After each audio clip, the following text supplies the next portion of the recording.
Welcome to Thinking Outside the Pod, episode 53. Man, over a year now, geez. Yeah, this is technically year 2 of season 2 Electric Boogaloo. Yes, finally get to use that. Oh man, that's going to be the name for the entire thing. Turn up my headphones a little bit. Psychedelic colors, all this stuff. Oh man, this is tie-dye. Man, gotta get tie-dye on everything. We gotta start wearing a tie-dye uniform Done. in the videos. Already got it. Oh, man, it's already sitting at home. I'm behind. But yeah, episode 53. We really could talk about anything. I know, yeah. Screw it. Yeah, whatever. there's no rules. No rules. New year. I would say Patrick's not here, so we can talk bad about him or something. I don't know. Oh man, Patrick, he's... That jerk. Oh man. he's no pants wearing. Yeah, always talking about no pants. What the hell's wrong with that? I guess he just likes guys with no pants. It's very uncomfortable. We're trying to have a serious discussion about politics, and he's just not wearing any pants. I'd vote for the guy with no pants. You know, it's like, oh man.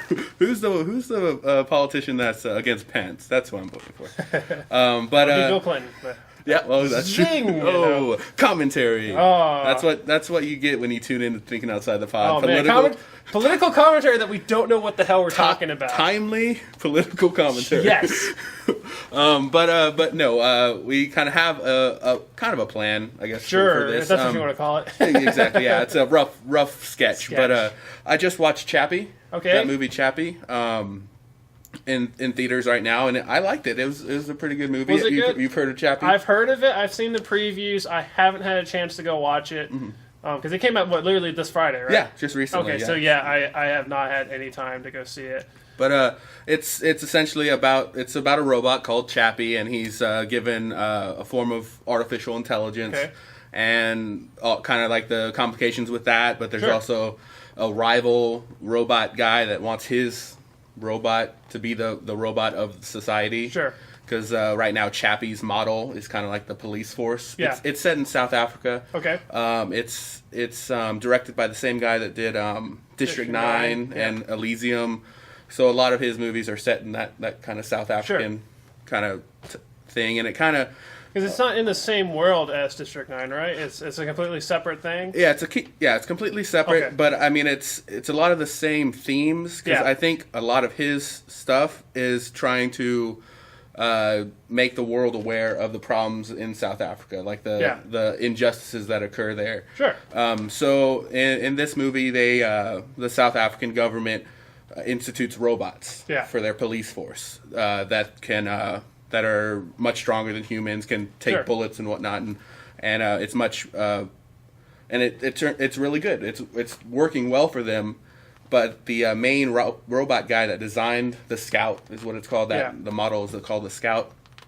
Wants more from the robots. He's trying to crack artificial intelligence. Sure. And he does, and then he puts it into this one robot that's like meant for disposal because it kept getting injured or destroyed, essentially, like getting like rockets shot at it and stuff. So he installs it in this, and then that robot gets stolen by like these thugs that are trying to teach him to be like a criminal, to like make to steal money for them.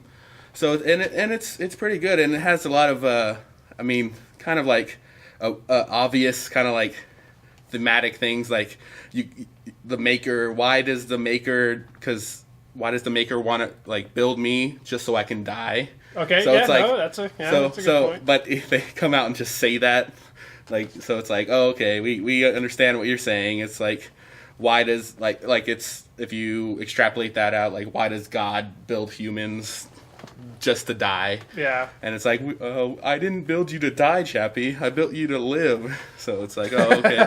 It's like it's like hitting you over the head with the theme, just like yeah. But yeah, I guess these days, and that director's known for trying to be socially aware and kind of have some message in his movies. Sure. So I guess it's good. It's not just a mindless action movie. No, that's good. There are some themes. I definitely like a little bit of depth to a movie and stuff like that. So I can only deal with so many just stupid action films. Mindless, like, they're fun for a while, but they're like, I've seen this movie 400 times already. Exactly. Yeah, you can only turn off your brain so much before you're just like, I want something a little bit deeper. Yeah. And I'd say Chappie is that, and it looked good. the robot in it, the visual effects were done well. Yeah. Like it actually felt like, because I assume they didn't build a robot that did all that, so it's got to be like motion capture or something like that. Yeah. Or completely computer generated. I'm not sure. I think I would go if it's probably computer generated, to be my guess, looking at what I remember of the previews. Because that looked like that'd be kind of hard to build a robot that moves like that. I mean, you might be able to. Maybe a small person in a suit. Yeah, there's probably... Oh, no, yeah, maybe. Probably some shots they had like a real robot arm that could do like some manipulation of like if it ever touched like a human's face, because touching computer generated objects, touching real things is hard. Well, the other thing they could have done is also they could have done like what they did with Lord of the Rings for Gollum. If they had somebody in a motion capture suit would be the other way to do it. I'm thinking that's for the majority of the film. I'm thinking that's how they did it, and they did it well because it didn't look like a computer generated thing. And I guess it's probably easier to do computer-generated robotics than it is computer-generated people. Well, because definitely or monkeys. Because think of it, robots. I mean, how many android, cyborg, whatever robot you want to call. Think of it. We don't really have those in real life. So you can make one as long as it looks kind of realistic. You can get away with it. Yeah, get the textures right and everything. I mean, you see humans all the time, and you can definitely tell what a fake human and a real human looks like. Yeah, and our eyes they evolved to find humans. So like anything that's wrong with a human, we find it right away. So that's why it took so long for computer generated art, CGI artists to get humans right, and they still really haven't. Like the Final Fantasy movies, like the hyper realistic people. They're still you're like I mean, they're getting close. It's like if you watch like some of the more recent sports video games, the ones that really, they've got some pretty good models, like them and like Bethesda and stuff. So, I mean, they're getting closer, but I don't think we're ever going to get like full realism in video games without just literally just like shooting it all with a movie camera or something like that. Yeah, like that movie Polar Express. Okay, you see that one? They use like the real super realistic people figures or models, and you can just tell like. Because it's Tom Hanks, is a lot of the characters is Tom Hanks, and they kind of put Tom Hanks' face kind of in it. Yeah. And you can just tell like something's wrong. You just like cringe when you look at like some of the things where he's like smiling, and it's just like, oh god, no. Yeah, but it's a lot better than it used to be. It's not like the like Matrix 1 ragdoll people like that, or Blade. Blade I remember is really bad, like the first Blade movie. Well, because I haven't watched Blade in forever, so I'd have to go back and watch see. But like when he's fighting or jumping like from like wall jumping, and because he's wearing like a coat, and they haven't really got like fabric, they haven't got the mechanics for fabric right yet, so he's like jumping from like wall jumping from building to building to get up it, and it just looks so bad. But it's like dark, so they try to hide it, like obscure it some way. Movie magic. They do what they can, and I mean, and it's getting a lot better now. But yeah, Chappie was really good, and it had a story, and it was pretty good. It was a good director. I mean, I heard that he's kind of not doing well right now. Like his movies aren't being received. Like his last couple ones, Elysium. Yeah, Elysium. Something else. The problem with Elysium, because that was the one with what, Brad Pitt? Matt Damon. Matt Damon. Okay, where he had the exoskeleton. Yeah, they're basically the same person. Yeah. from all that I care. But yeah, the problem that I had with that movie was it was a cool, like I wanted to know more about the world. That was the issue that I had. Is I'm just like, it's just some random place. It's like, why is the world like this? Why, how did they get to this point? That was never really explained. It was just like, all right, we're just in this time now that just kind of sucks, and stuff's happening. Yeah, that's it. There's no explanation why. Why did the world become like this? That was the biggest question that I had about halfway through the movie. I stopped and I was like, what the hell is going on? I'm like, why? I mean, I'm like, it had the start of a good movie. It just needed more exposition to explain. And yeah, in like dystopian future movies, I love the backstories. Yeah, the why, what happened. That's like my favorite parts of those movies. Yeah, like what happened, why did it go like this? Like Snowpiercer. Okay, yeah, like that kind of world. Like they in the beginning they kind of explained it. And I like that. Like, it gave some realism to that world. Yes. They didn't just throw us. It's like, okay, now we're on a train with good rich people up there and poor people back here. It's like, why is it all snowy outside? Like, it's like, why is there a train infinitely going around the world? That doesn't make any sense. So yeah, give us backstory. I agree. Elysium, I don't really remember. Like, if someone asked me why was it like that, I can't even think about it.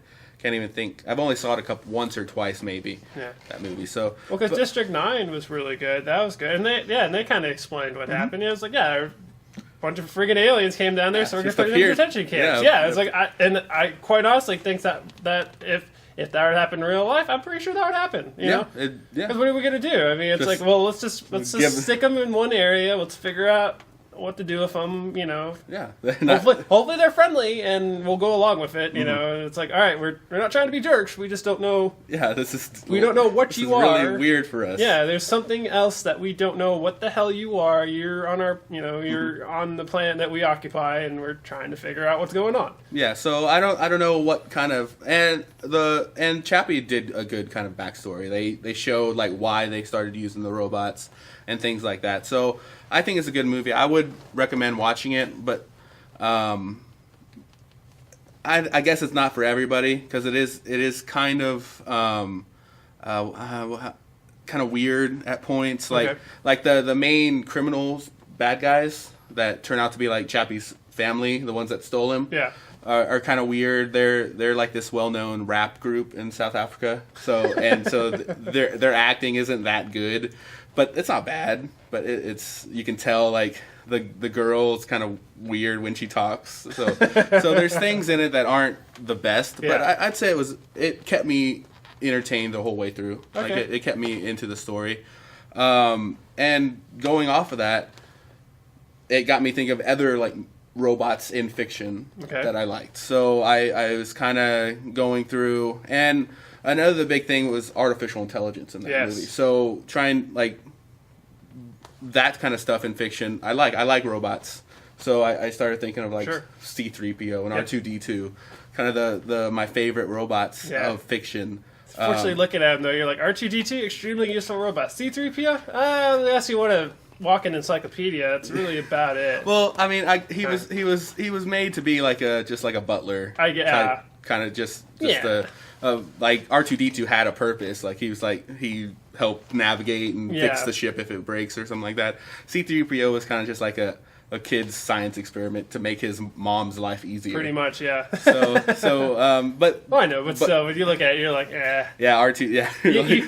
you have spaceships, and you're making a robot butler. Like, come on. Exactly. But yeah, like that's like the prototypical, like whenever anybody thinks of robots in films, that's kind of like what you think of, and like you get like the they're kind of like comic relief in the movie, even though R2-D2 did have some really good moments. But comic relief for that movie, it's like the Laurel and Hardy, like the straight guy and the crazy guy kind of antics that it brought to like the Star Wars thing. Sure. So that was really good, and I don't know, like I made like a list of them, but like I'm trying to think of who else. Then you get like on the other side, like Terminator. Like you get like the bad guy, the bad robots and things like that. Any that you see from that list or that you can think of that kind of stands out, either as a robot or just AI. Well, Bender was pretty cool in Futurama. He was definitely a more interesting take on a robot, where it's like he's more of your troublemaker. Just like don't give a damn.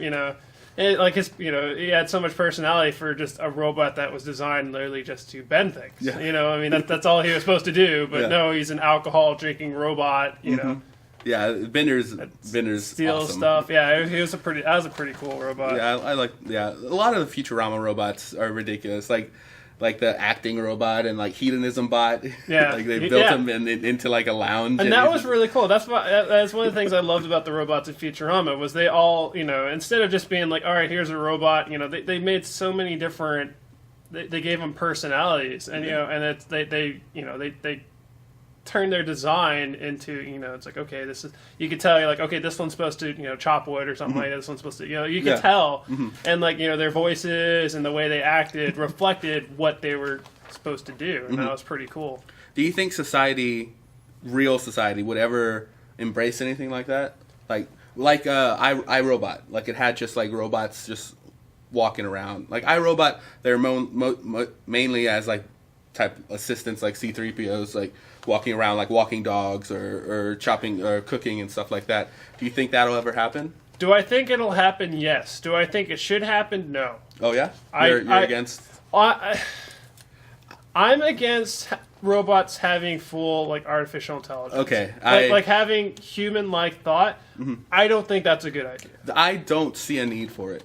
And yeah, like that's like why do you want my carrot chopping robot to have feelings to learn? Yeah, that's not a It's like that's a scary thing. Mm-hmm. I mean, because when the robots figure out, it's like, well, we can make more of us. And these humans can't really do nothing against us. I mean, we just go, well, we'll just learn how to make something that goes against the humans. I mean, I definitely, I don't think it's a good idea. I think robots, are they good? Yes. Do I think robots that have, intelligence are good? No. Yeah. Or very limited, like you have the 3 laws of robotics or whatever. Yeah. I don't think that's going to fix the problem. I think the robots will learn just how to go around. Well, I mean, if you take like almost every robot in fiction that have like the 3 laws, they always think past it and say, well, the first law is like don't harm humans or something. It's like, well, the humans are harming themselves, so we need to stop them from harming themselves. The only way we can do that is to get rid of them. They always go to that logic, which for a robot, even though like for humans, it's like that's really not good, but that's how a robot thinks. It's like extremely logical. It's 0 or 1. So I mean, that's literally how computers, and it's 0 or 1. It's either true or false. That's it. That's literally. I mean, that's programming 101 right there. It's binary right there. So I mean, and that makes sense. I mean, they just go, well, they conclude, okay, maybe humans are bad based on something. It's like, all right, well, get rid of them. Well, what do we do? Do we get rid of it? I don't know. That's that's like the common trope in all those type of giving any like iRobot. Going back to iRobot, that world, like some supercomputer said, this world is wrong. We need to fix it. So they said robots just kill all the humans. Yep. Let's get rid of them. So yeah, I mean, I think it would be cool to have like a robot in like the house cleaning everything. Yeah, but like there's no Roomba or whatever. Yeah, like a little bit more complex than a Roomba, but like I could just throw like a can on the ground and it'll pick it up and things like that's pretty cool. It's going like making it more like into the Wall-E world where it's just lazy humans and it just sucks. So I don't know. I think it'd be cool, but I could see humans going that route if we had things like that. Sure. But there's no reason to give them artificial intelligence. I agree with that. There was this one, I can't think of the movie, but it like some robot had artificial intelligence, or there was a malfunction in its brain, and it gave it like kind of intelligence, and it became and it like went to like this monk thing or some Buddha thing, and it achieved enlightenment. It was kind of a weird science fiction movie. Okay. Where like it like would like meditate and stuff like that, and it was weird. I can't think of it. If I get the title, I'll write it up. But I'm like, that's weird. That's a weird concept. I would not expect a robot to just go find religion. I'm like, I don't know. Maybe. I mean, you never know. It's possible. I mean, some humans. I mean, there's I guess like you don't expect it because robots are supposed to be really logical. Yeah. So if you get into like spirituality and religious things, there are some leaps in logics you have to take. Yeah, because in my mind, it's like, well, would the purpose serve a robot? Why? I guess. I mean, that I guess the robot would have to have the concept of I guess existing in order to have religion. I guess. I mean that's interesting. I've never thought of what exactly constitutes logic for religion. It was it was a weird one, and as I remember, it was kind of boring at some point. So it didn't. That's why it probably didn't take off, and not many people heard it. I think it was on Netflix for a little bit, But any other ones on there? HAL, like from HAL, what's 2001 Space Odyssey. That's kind of like the like fancy looks. Lots of classical music, but a pretty boring movie. Yeah, I've only seen it a couple times, but yeah. I remember trying to watch it back in high school, and I fell asleep because you're just like, you're like, it's cool, it's a pretty movie, the music's great because it's all old classical stuff, but it's very boring. There are very long scenes where not much is going on. Yeah, Stanley Kubrick is a genius, and that was, I think, was his like huge passion project. Like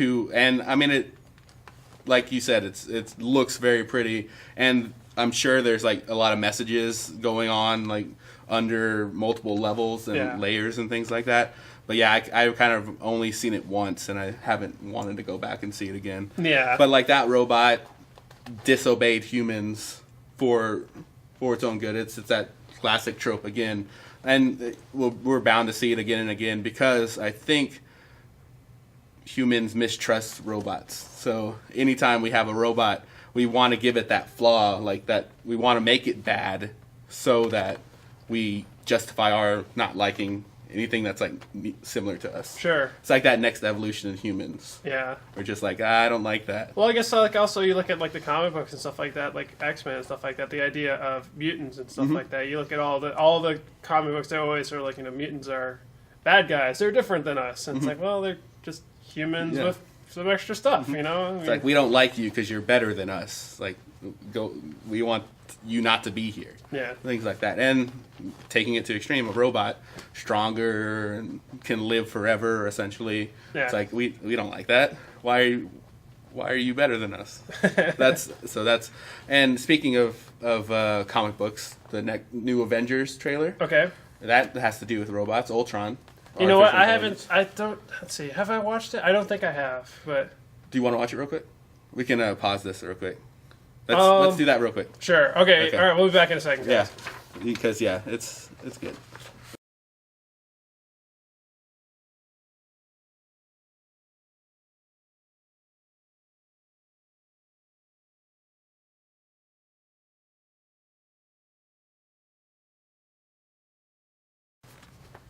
All right. And we're back. So research done. Done. Yeah. Knowledge acquired. So, as you can see, Ultron is a form of artificial intelligence that Tony Stark made to help humanity.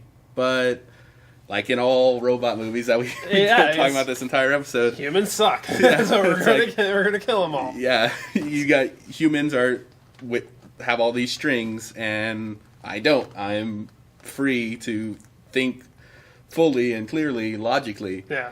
And I have come up with. Yeah.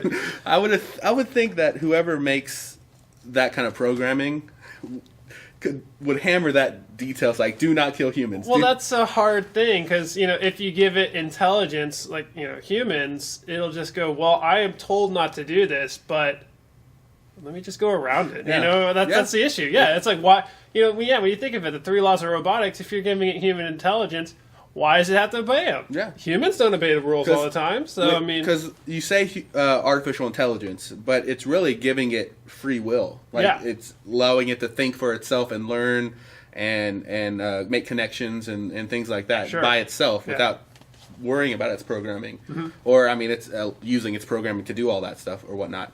However it works, I don't know. But it's giving it free will, and it's like, well, I just want to do what I want. I don't want to listen to those little things you put on me. Because when you think of it, also what's really scary about robots and stuff like that is, imagine if it has access to the internet. Mm-hmm. And you go, now it has access to like every set of human data, even stuff where it's like, it could probably figure out how to get past classified information, because why not? It's it's a robot. It might be able to find some way to get hacked into a bunch of systems. That'd be very scary. It has the sum of all human knowledge at its fingertips instantaneously. Yeah, because you just kind of look at all these movies and stuff like that, and you just think of it, why don't the robots just hack nuclear missiles and just blow the hell out of, like, there you go. Why do we have to have all these wars and stuff? Just Skynet. Go through Google and just blow us up. Yeah, that's Terminator. That's the Terminator universe. I guess, Skynet, you're right, yeah. I think that's what had happened.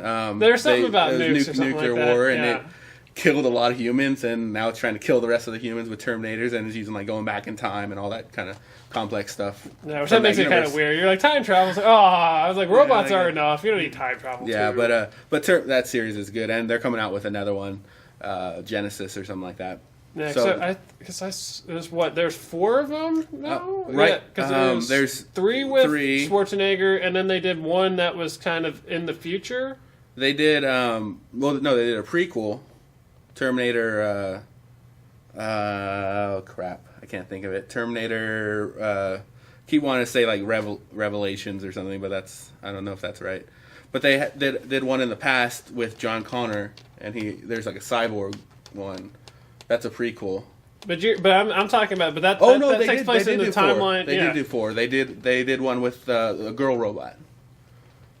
Okay. And then they did one in the past, and now they're going Genesis, which I think happens during 1, like Terminator 1. So like the events that lead to him going back to they like retcon it, like in the trailer. Oh. Because you know how, like, whenever the Terminator comes in, there's like a big orb and it like destroys the stuff kind of around it. Yeah.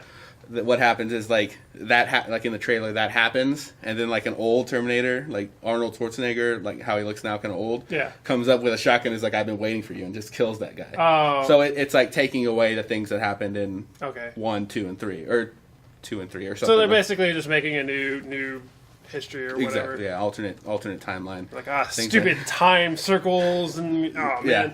Like what was that movie Looper? It's like, I can draw this out with straws and sugar packets, but just this is how the world is. Yeah, it's kind of a weird oblong circle thing. Yeah, it's like time's a circle, not a line. Yeah, all that kind of stuff. Yeah. Time travel is really hard to write about. Like I have a story that I'm kind of just in my free time every once in a while go through, and I have a time travel element in it, and it's getting confusing. I have like PowerPoint charts of like what's happening and like how many iterations of this one character there is now because he time traveled. Well, because the fun one is when you try to do like the multi-universe theory and stuff like that. Mm-hmm. You start messing with that and going cross universes. That's the fun one. You're just like, oh man, go in this one universe and mess that up, and then it somehow goes into this other timeline. Like, oh geez, it gets confusing quickly. Yeah. So good luck, Terminator, with all that stuff. I mean, I guess they've done a. Well, they just blow it out and just say, screw it, we're just gonna do whatever the hell we want, and it doesn't matter. It's like, screw the first 4 movies or whatever. We're just gonna do our own damn thing. Exactly. Yeah. So Age of Ultron does all the thing that all robots do, and I wish that whenever there's a robot, that's not always the case. Well, I mean, like on your list here, you have Data from Star Trek, and that was actually a pretty good example of a robot that had just higher intelligence, but it still didn't. It really didn't. I think there's a few moments where it got a couple a couple episodes where he kind of goes crazy or goes off a deep end or something like that. But unfortunately, that's expected of a robot. You know, and that's humans do it too. So I mean, it's like not bashing robots, but I mean that's definitely something that humans do. They just get pissed off and like each other. Yeah, throughout the entire series, that was Next Generations where Data was in. Yeah. He was fine. Like he's one of my favorite characters. So I mean, that's definitely a pretty good. I mean, and like you were saying earlier, Star Wars has some good examples of robots not going crazy and just going, humans suck, you know. But like also Futurama, you know, like that the humans and robots found a way to coexist. Yeah. I mean, it's not always the best coexistence, but they've at least found some sort of weird natural way to coexist with each other. Yeah, and those are kind of stories I like. I mean, I do like seeing, because I mean, robots are a pretty good enemy to have.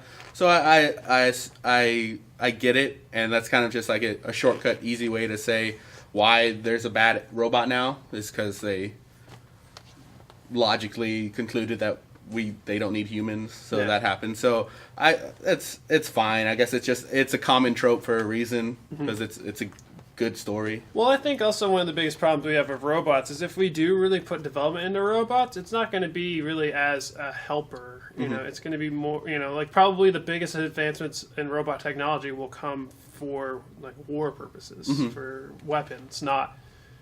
I mean, you've got your artificial limbs and stuff like that they've been working on, but I definitely think in order to advance to the really there's a I go walking down the street and there's a robot, it'll come off of this thing was developed to kill people first, and then they'll go back and they'll like, all right, let's make a more social version of it. Yeah, make it for the consumers. Because I mean that's where a lot, you're like, heck, that's kind of how the internet came about. I mean, it was designed for more of in wartime and stuff like that, when they can't send mail or whatever. They're like, oh, let's have a way that we can network that we it's just transfer data really quickly. Yeah, that's how the internet came about. So that's with all and all types of consumer technology has come from that kind of world. Because I take it back. Actually, that's not the internet was designed to transfer data, but then the military got interested in. So that's where the funding came from. That's not really it wasn't made for war, but of course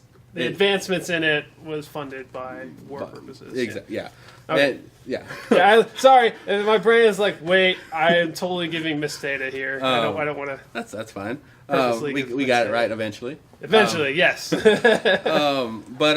yeah, so a lot of good examples in like movies and TV. Any in gaming? I know you're more of a gaming person. I can think of a few, and I've listed some, but yeah, because you said like Borderlands with Claptrap. That's kind of an odd one. I mean, because I played Borderlands 1. I played a little bit of 2. I haven't really played it. Yeah, I mean, Claptrap's just kind of there. He's kind of a sarcastic guy. Sometimes a guy, and in the newer one, the prequel or whatever for Borderlands 2, you can play as him. So then he has the war stuff. Yeah, I mean, I'm trying to remember. I mean, they had robots all over the place. Some robots trying to kill you, some robots weren't, Yeah, like GLaDOS in Portal. GLaDOS, yes, Portal? I have played Portal and Portal 2. That was definitely an interesting robot. And that was one of where they just showed how insane robots can get. Because you're like, I don't know what the hell she's going on about. It's funny. I've played through Portal 2 multiplayer, like the 2-player puzzle thing, Portal 2. So I haven't really played the story on any of the Portal games, but I've heard of it where they'd always make fun of you and things like that. Or GLaDOS would always make fun of you and say like, oh, the other person looked a lot better in that uniform or something like that. Kept saying like that the player was fat and stuff like that. So that's funny, but. Well, let's see, because I'm trying to think, because I've seen a couple of times in Japanese RPGs, they'll have like the android character. It's usually like like a smaller build character that just like kicks ass and stuff like that. I mean that's kind of a Japanese trope. It's always like you look and you're like, oh, this robot's looks like maybe a younger teenage girl and she just destroys everybody. I guess that's what Japanese like. I don't understand it. I'm like, well, it's in the game, so I kind of have to just go with it. I'm trying to think what other robots in video games. That is kind of interesting. I never really stopped to think. Yeah. Because Metal Gear Solid, or like you look at games like Metal Gear Solid and Deus Ex, they did a lot more of the human augmentation with robots. Yeah. So I guess like your cyborgs, I guess, is more of the route that they go. That's a lot of, at least the games that I play, I see they go more of the route of like the cyborgs and stuff like that. So the humans with the robot parts added to them. Yeah. That's from what I can. I mean, it's kind of interesting. I've never stopped to think how many robots are actually in games. I've never really stopped and thought about it. Because most of the time, what I see robots is they're just fodder. They're just kind of like there. Like the level 1 enemies. I mean, you have some robots in games like Chrono Trigger, Robo. He was kind of I'm trying to remember what his story was. Like he was kind of like he was a good robot. He ended up I think like he malfunctioned or something like that, and he was supposed to be like just like a generic builder robot, but then malfunctioned or something like that, and then he became your friend or something. Yeah. Or or your characters put him back together, and he's like, well, you rebuilt me, so therefore I'm your friend, and I will travel along with you. If I remember correctly, it's been a while since I played Chrono Trigger. And Mass Effect had some robots species. Yeah. I can't think of Geth or something like that. I think so. Or EDI. I don't remember. I think Mass Effect is a pretty good, if I had to envision what's going to happen in the future when we get into space and find other alien races, I think Mass Effect had it kind of what I envision happening. Yeah, a lot of distrust of like different species. Sure, and there's going to, and what was really cool with that game, I've only played the first one, I haven't played the other two, but I mean, it was cool because, if you kind of talked with like the different, like the council members or whatever, they're kind of saying, well, humans are kind of the new guys, and we're all actually kind of afraid of them because humans are kind of assholes, and the human, and yeah, you're right, because you're like, the humans are sitting there trying to be, badasses and be like, yeah. We're humans. We are gods. We are like now better than you. Like the kindergartner that's like arrogant. Yeah, like, we don't like you. Because it doesn't matter that you guys have existed for millions of years longer than us.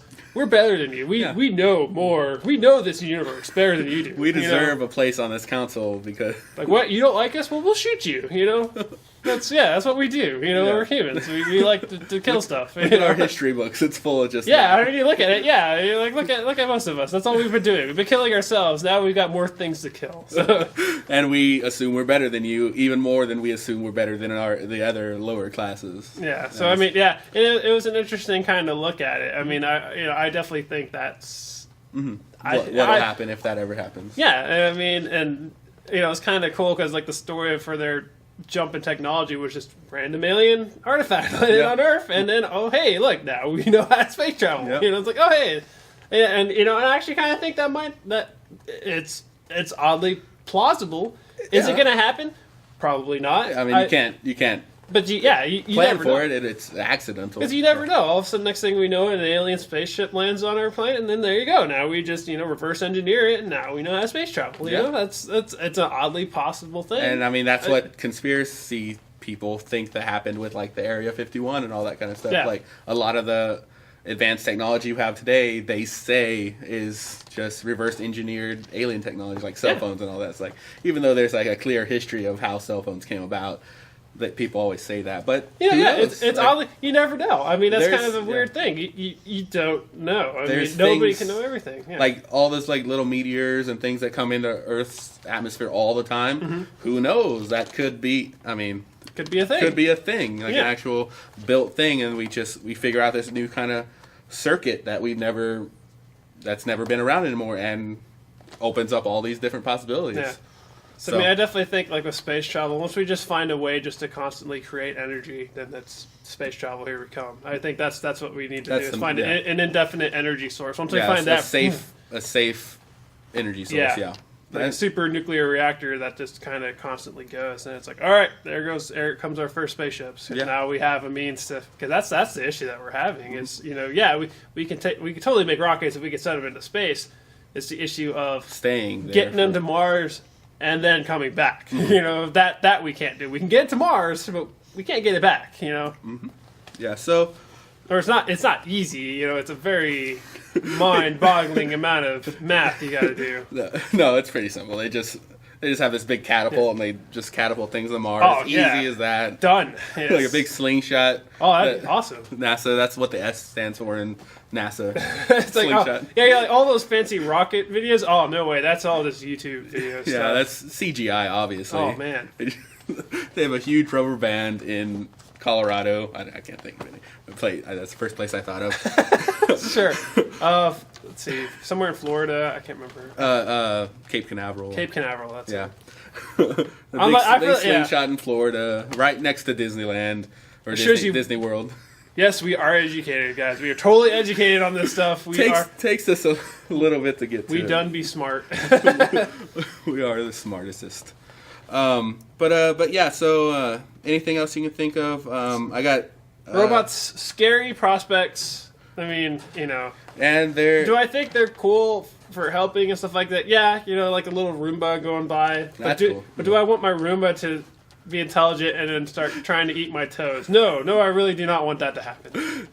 I don't want my Roomba to go, let me try to kill this human and just keep running into me. I go, what the hell is it doing? It's like one day it just keeps hitting this keeps hitting the wall at some point and it just gets fed up and angry at you and just starts killing you. Like, what do you want me to do? You're the one running into the wall. That's funny. The Roomba just running into you. You're like, what is it doing? And it's like, I think it's trying to kill me. Every time I walk into the room, it just starts driving at me, backing up and hitting me over and over again. Oh, that'd it be makes fun. this menacing screech and then just barrels it towards me. I'm like, oh god! At about 2 inches a minute. But bringing it into the real world with Roomba and such, I don't know if you saw the story. They have these huge robots in Japan that are directing traffic. Okay. I'd have to look it up. They're from the picture I saw. It's like a towering, like multiple story sized robot directing traffic. It has like cameras, and I guess what it is, it's the cameras and stuff are connected to like the traffic lights and stuff like that. But it's kind of strange seeing like these like. Do you think that ever happened in America? Well, I guess if the technology is really good and it's cost effective and stuff like that, I don't know how Americans would really take to it. But maybe if it wasn't like dressed up as a robot or something, it was just like this tower. That might be a little bit better. I mean, you could always just have a tower that just swings or something like that. Just rotates or something. But I don't know. I'd really have to look. Because. I'm trying to. What's wrong with just regular old traffic lights? That's what we have lights for. I mean, they do well. We have things that kind of already work for that purpose. I don't I'd have to really look at it to understand what makes the. I mean, it's the cool. answer is Japan. Maybe. I mean, you never know. I mean, I'd have to look, see if there's any benefits. I can't think of any benefits to it. I mean. Other than it being kind of a novelty, because now like unless the tourist attraction or something like that. Well, because now if the programming is different than a normal traffic light, because traffic lights are kind of a mixture of. I think it has cameras, it detects how many cars there are, and then it varies. It's a mix of But if it's one of where like I could understand if they were in like a super busy intersection where all of them are busy and the robots are telling you, all right, this car, you go, you go, you go. Then I think it's extremely helpful because now you have a thing telling which car to go instead of you having to stop and go, are they waiting on me? Like, no, now there's a big giant robot tower thing telling me to go. Yeah, I don't know. So, I don't know if they're that smart. I think from the picture I saw, it looked kind of just like the arms and legs were kind of just like static and had like a head thing, and I think I didn't see anything where it moved or anything, like where it pointed, or I think it was just there as like a tower with a camera on it or something.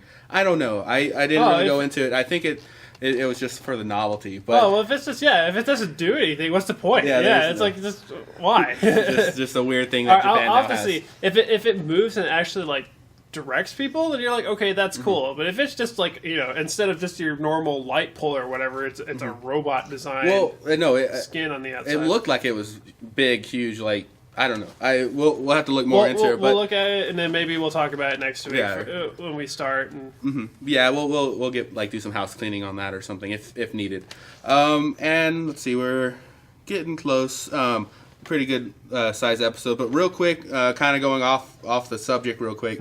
I just thought it was really cool. ESPN announced that they're doing a live televised esports. I know, that's actually surprising. ESPN, like the actual ESPN 1 or whatever, the big network. All you nerds are like, what is that?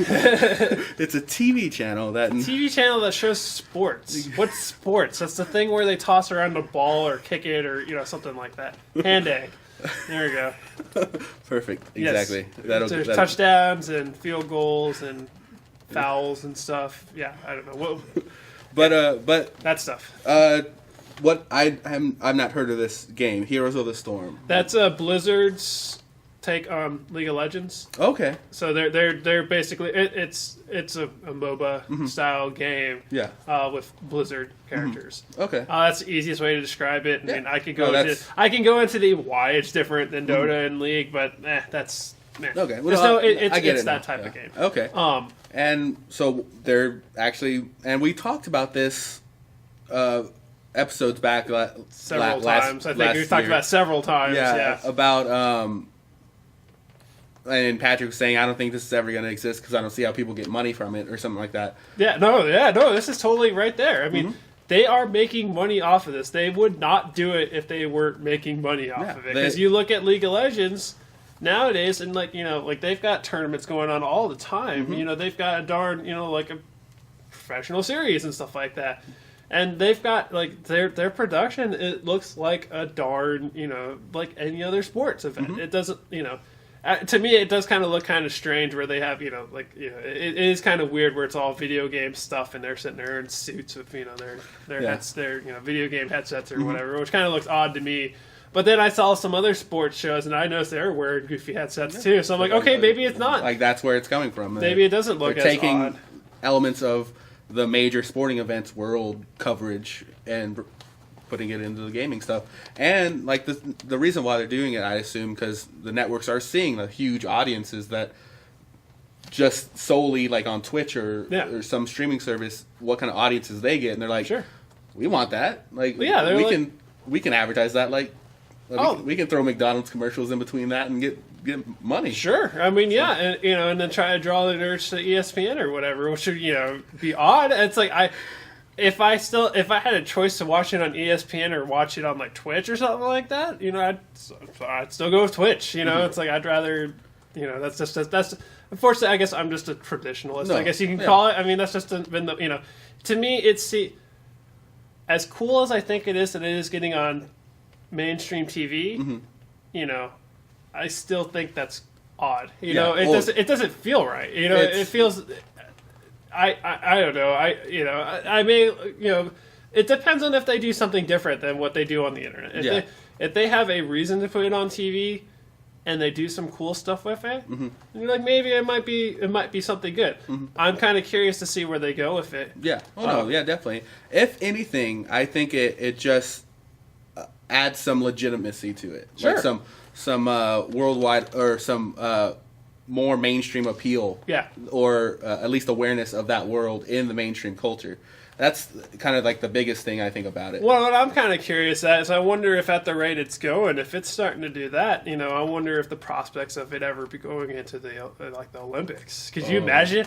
That would be nuts. Yeah. That's when you have friggin' esports in the Olympics, that's when you're like, this is an official sport, bitches. Yeah, you told us it can't be a sport. It's in the freaking Olympics.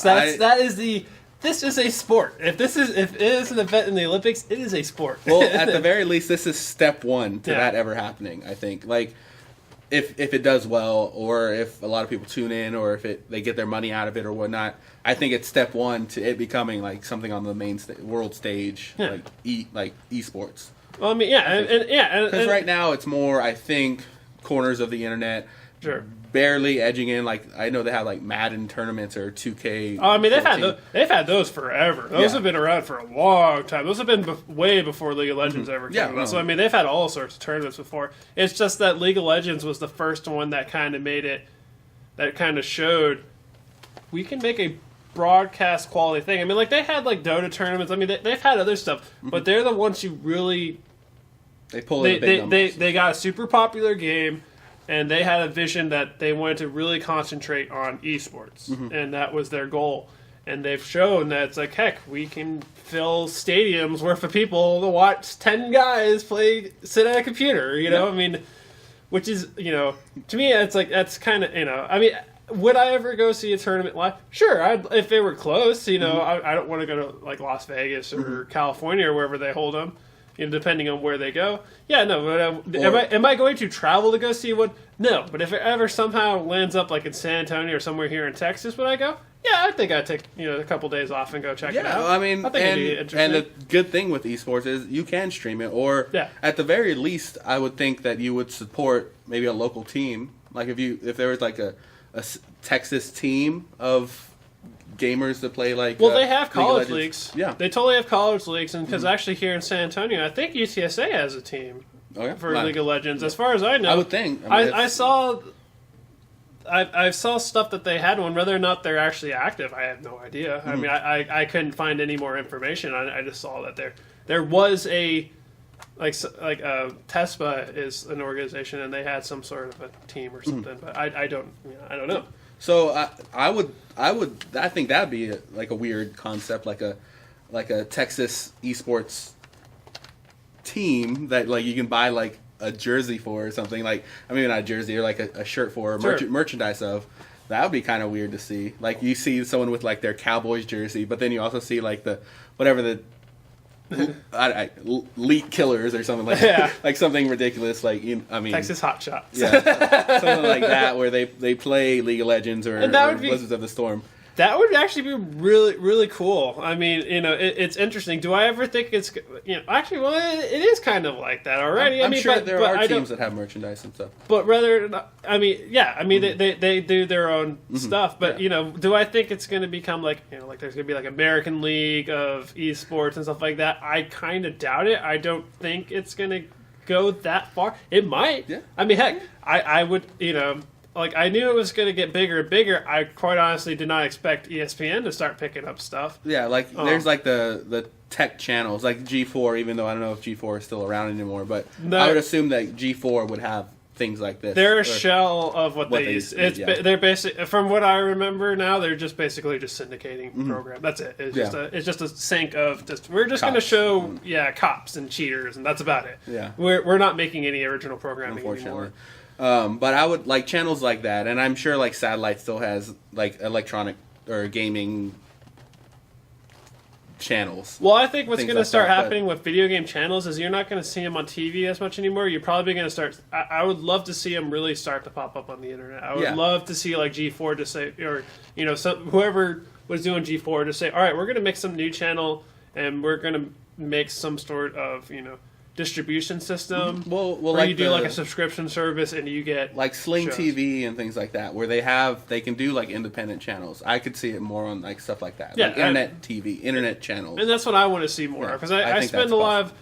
Unfortunately, my little free time, I spend a lot of time on the computer, and that'd be great to be able to go onto a website and watch, TV made for the internet. Yeah, that's what I'd like to see. I think it's going to like more and more people are getting away from the standard. They're cable cutting is what it's called. So they're getting their entertainment, their shows and stuff online, like your Roku's and stuff like that. Yeah, like that. Yeah, like Roku, they have like you have your Netflix channel, box, and then you have YouTube and things. That's where most I think entertainment's going to be from. I think TV is going to exist obviously in some form, but I think a lot more is going to go that route. Sure. I mean, we're already seeing that. I mean, it's just more and more. It's going to keep. Cable's going to be less and less relevant as we go along. What'll happen, we don't know. Exactly. Because I mean, like I knew esports was getting bigger and bigger. I quite honestly could not have guessed that ESPN was going to pick up.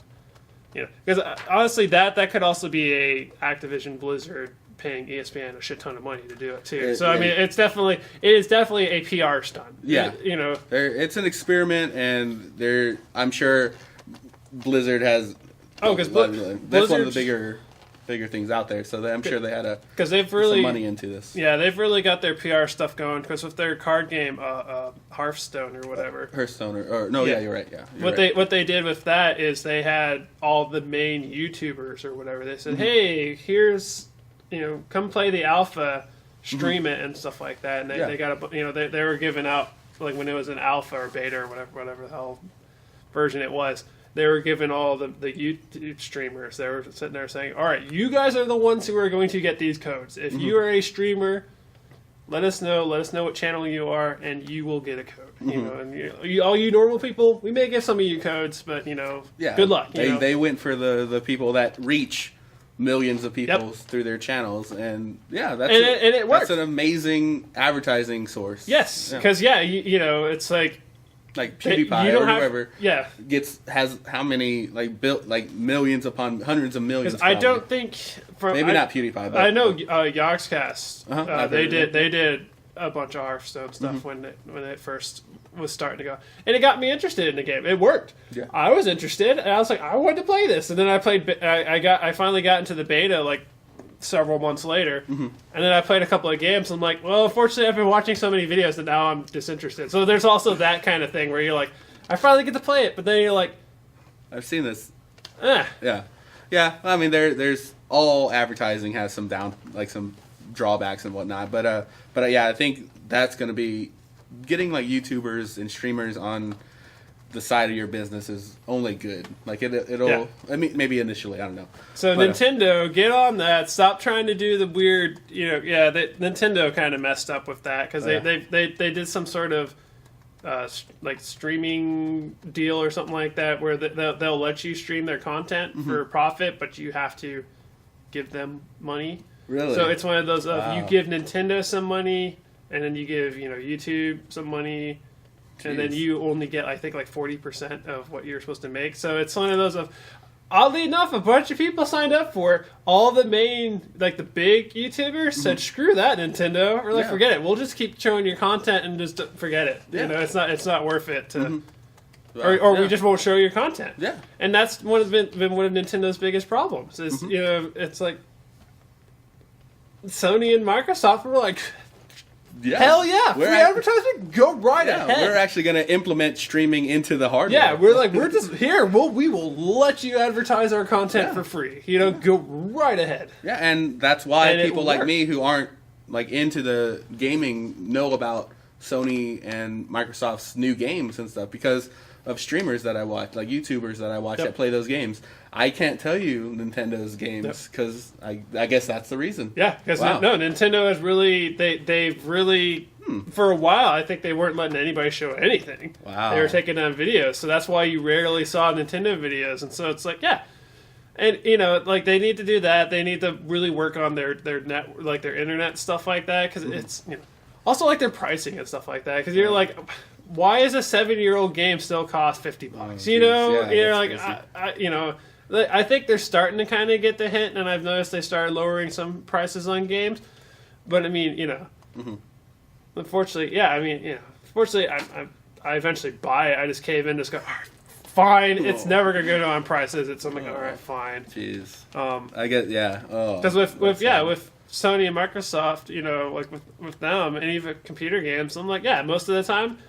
I don't buy too many games full price anymore. I mean, since I've, you know, got out of college and actually have been working, the amount of games I pay full price for has increased, you know, quite a bit because I actually have money to pay for these games. But I still, unless it's a big game that I really, really want, I usually don't pay full price. I just wait for it to go on sale. Because I'm like, I have such a big back catalog anyway that's like, I can play these 5 other games for how long it takes for that to come on sale. Yeah. I've got my Steam. I paid $20 for like 5 games. So I'm like, I can go through those, or I can buy this new game for $60. You know, it's like, let's go through those slowly. Yeah, that will come down. That'll get some. And then by the time I'm done with those, then then I could buy that game for $30 or whatever. Yeah. So pretty. That's So Nintendo we'll see. Get on that. That's kind of weird.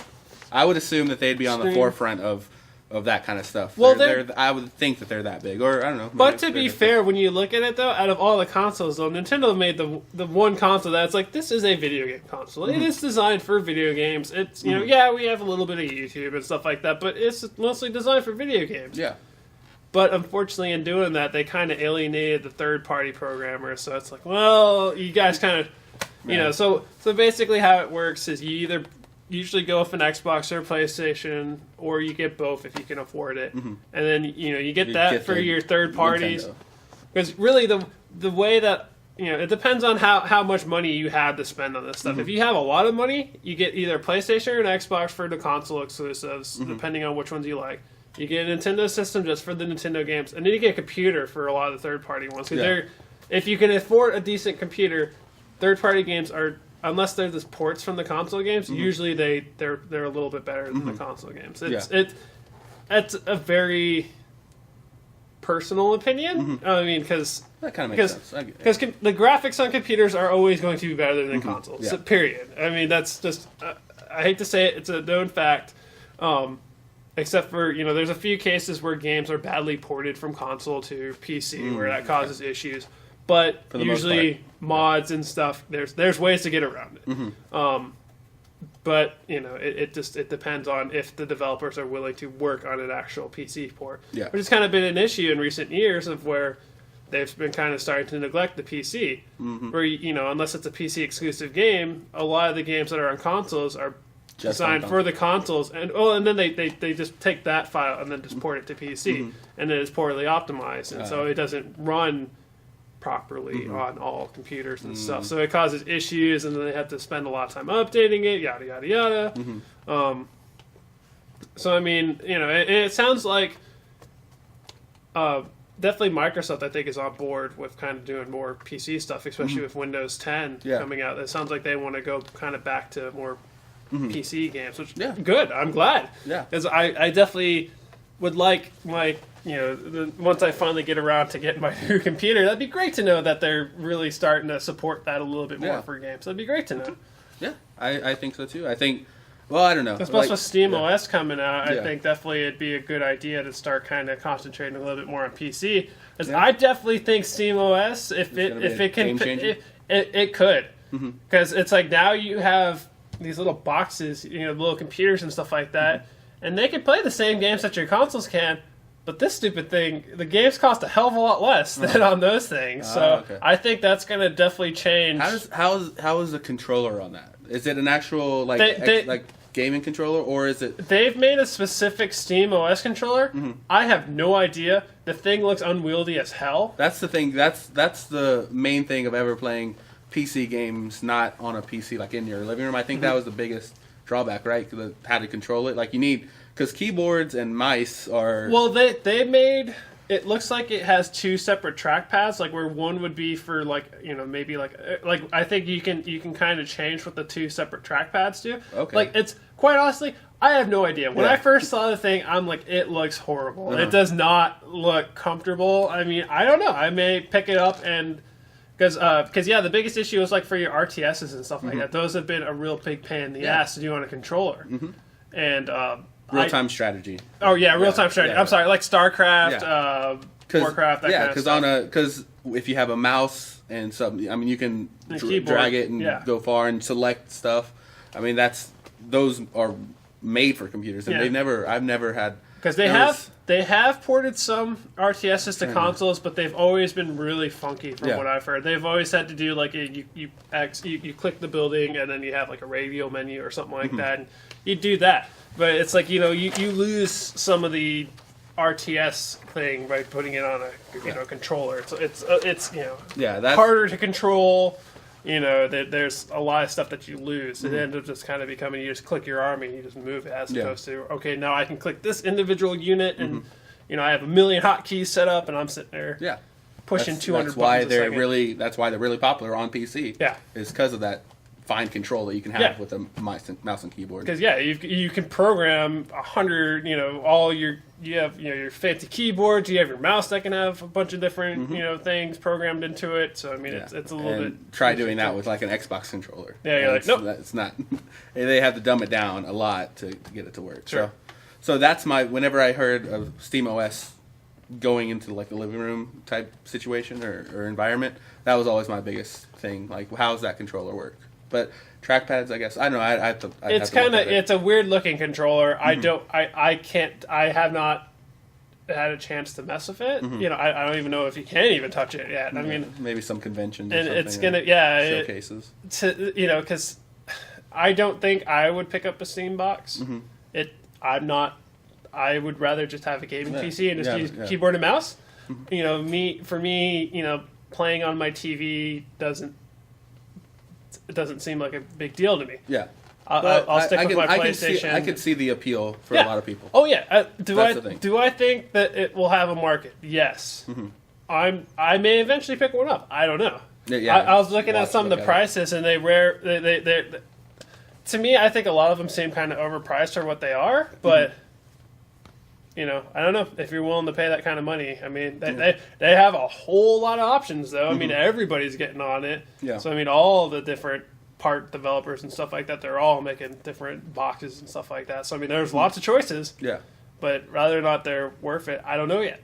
They're slowly going to be coming out. I think even this year. I think later. I think September or something like that is when SteamOS finally launches. Yeah. But we'll see. Because I mean, they're starting to advertise for it on Steam and stuff like that. You're starting to see, hey, these games are coming to SteamOS. So you're like, all right, great. Yeah. Now just release it so I can mess with it if I want. Yeah. So it's something to see. It's something to look out for, I think. So we'll see. Because I've seen some videos on it, like some on tested.com. They've shown some videos on it, but it was a while ago. I haven't seen anything recent.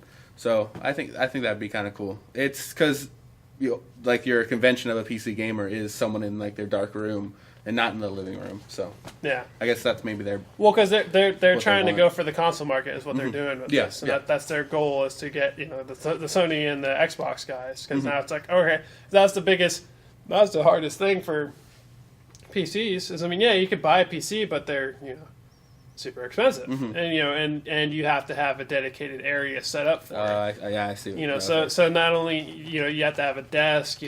I mean, you can technically do it on the floor, but but it's one of those of you buy your computer, then you have to buy a monitor, you have to buy a mouse, you have to buy a keyboard, yada yada yada. You know, there's all sorts of stuff. Where with this, it's like, okay, now you just buy your little desktop. Like your what are they? The little Mac Minis or whatever. It's basically a little box, maybe a little bit bigger than that. Looks like that, yeah. And you stick it next to your TV, and you just plug it in, and then there you go. Now you have computer games on your TV. Games, yeah, in like a console. That's cool. Yeah, so that's I think that's. So we'll see where that goes. I mean, and then also that could help play into the part back with like the streaming and stuff like that. You may be able to see more. I mean, heck, you could stream through like Roku now. Probably you could probably get Twitch on that, but that might change how streaming works a little bit too. Yeah, but having that system in there. Yeah, who knows? We'll see what happens. I'm definitely going to keep an eye on it. Whether or not I'm going to jump in right away, I doubt it. But I will keep an eye on it, and if it is something I'm interested in, then I'll probably go for it. But like anything, yeah. So very cool. So we're going on about an hour. So a good place to wrap up. Anything to suggest? Anything you've seen or played recently? Not really. No. I've been trying to get through Assassin's Creed 4. I'm almost done with that, and I've just gotten to the point with the game. Like I played a big chunk of it, stopped like halfway through, and then now I'm trying to finish it. And now I'm just at the point where I'm like, there's fancy objects and stuff. There's cool side quests. Screw it. I'm just gonna run to the end. And they're like, you're supposed to be stealthy in this part. I'm like, forget it. I'm just gonna make a beeline and barrel through it. I'm just gonna go as quickly as possible. I'm like, what? You're in the way. All right, you're dead. Oh, you saw me. Whatever. I'm just gonna keep running. And like, forget it. I'm just Yeah, I've gone through. So I'm like, I don't know what the story is anymore. I just want to complete it. Just so I'm like, all right, now it's not on my mind that I need to finish this game. Yeah. So okay. So and Chappie, go see Chappie. Go see Chappie. It's a pretty good movie. Don't make robots smart. Yeah. We'll say try that. not to do that. Or if you do, make them nice. Yeah. I don't know. Model it off of Data or something. Don't give them saw blades. Don't give them weapons. There we go. At least do that. If you're gonna make it a smart robot, make it just like it cannot hurt you. It's like, why did you add a gun to that? Oh, I don't know. It seemed cool. It seemed cool at the time. Because I could. No, you killed us all. Oh no. The Wonder Woman has got a gun. Like, no, it can't turn or nothing, but it's got a gun. All right, but so that's episode 53 of Thinking Outside the Pod. We'll be back next Monday. Yep. Next all week. Right. See you later. Thanks for watching our video, guys. Before you leave, don't forget to rate and subscribe so you'll be informed for all of our future updates. Make sure you visit our social media sites like Facebook, Twitter, or visit the website, thinkingoutsidethepod.com. All the links will be in the description below.